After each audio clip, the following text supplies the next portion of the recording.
उसने उस शीर्षक को एक कविता के रूप में लिखा है। उस शीर्षक का नाम है चल गई। हिंदी में कहूंगा, शायद सभी को समझ में आ जाए। आप सभी को बीच बीच में कहना है चल गई। क्या कहना है? वैसे तो मैं शरीफ इंसान हूँ, मगर अपनी बाईं आंख से बहुत परेशान हूँ। अपने आप चल जाती है और लोग समझते हैं चलाई गई है, जानबूझकर मिलाई गई है। तो इस बचपन में स्कूल के क्लास में एक लड़की बैठी थी पास में, नाम था सुलेखा। उसने मुझे देखा और आंख, लड़की गुस्से से जल गई, क्लास छोड़कर बाहर निकल गई। प्रिंसिपल ने हमें बुलाया, लंबा चौड़ा लेक्चर पिलाया। हमने कहा सर भूल हो गई।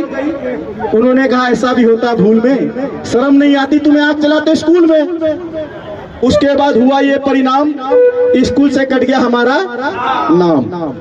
तो जिंदगी की रेस में आगे बढ़ते हुए नौकरी के लिए इंटरव्यू में खड़े थे क्यू में। आगे खड़ी थी एक लड़की, अचानक मुड़ी, उसकी नजरें हम पर पड़ी और आंख, लड़की बुरी तरह गुस्से से जल गई। दूसरे उम्मीदवार जो थे वो चौंके, लड़की का पक्ष लेकर मेरे ऊपर कुत्ते की तरह भौंके। फिर क्या था, मार मार कर जूते चप्पल फोड़ दिया हमारा बक्कल। किसी तरह जान बचाकर हम भागे, लोग पीछे हम आगे। भागते भागते घुस गए घर में, भयंकर पीड़ा हो रही थी हमारे सर में। तभी घरवाली ने पूछा कौन? हम दरवाजे के चुपचाप पीछे खड़े रहे मौन। घरवाली ने कहा बतलाते हो या किसी को बुलाऊं? और मैं कुछ कह पाऊं, जबान हिलाऊं इससे पहले आंख। घरवाली भी पूरी तरह गुस्से से जल गई, साक्षात दुर्गा की तरह दिखी और बुरी तरह मेरे ऊपर चिखी। बात की बात में हो गए जमा, पड़ोसी पड़ोसी, भतीजा भतीजी, मामी मामा। मार मार कर बना दिया हमारा पैजामा, बनियान बन गया हमारा कुर्ता, और मार मार कर हमारा बना दिया कुर्ता।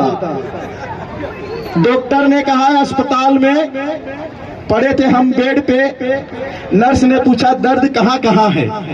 हम इससे पहले कि कुछ कह पाते, जबान हिलाते आंख। डॉक्टर ने कहा अरे कुछ तो शर्म करो, पड़े हो सीरियस हाल में, शर्म नहीं आती आंख चलाते हो अस्पताल में। डॉक्टर तो चला गया। डॉक्टर के जाने के बाद आया वार्ड बॉय, देने लगा अपनी राय।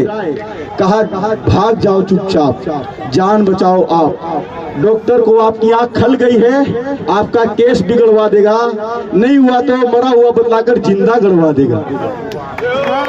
क्या बात है। जिंदगी की रेस में इसी तरह आगे बढ़ते रहे। आंखों से परेशान थे तो बापूजी ने कहा बेटे तुम्हारी आंख के कारण कुछ कर तो पा रहे हो, कम से कम शादी ही कर लो, तुम्हारी जिंदगी बदल जाएगी, तुम्हारी जिंदगी संवर जाएगी। पिताजी के कहने से हम लड़की देखने पहुंच गए। शायद हमारी होने वाली सास बैठी थी हमारे पास। पूछा बेटा रास्ता में तकलीफ तो नहीं हुई? मैं लड़की को बुलाऊं? और इससे पहले कि मैं कुछ कह पाऊं आंख हमारी सासू भी उसी तरह गुस्से से जल गई। जिस तरह हम गए थे मुंह उठा के, उसी तरह लौटा भैया मुंह लटका के। हमारे बापूजी ने कहा आग लगे ऐसी जवानी में, डूब मरो चुल्लू भर पानी में। किसी के काम के नहीं हो, कुछ नहीं कर सकते तो अपनी दोनों आंखें कम से कम फोड़ लो भैया, नहीं तो तुम हमसे नाता तोड़ दो, पर हमारा हमसे पीछा छोड़ दो। और भैया यही कहते हैं कि जय श्री श्याम।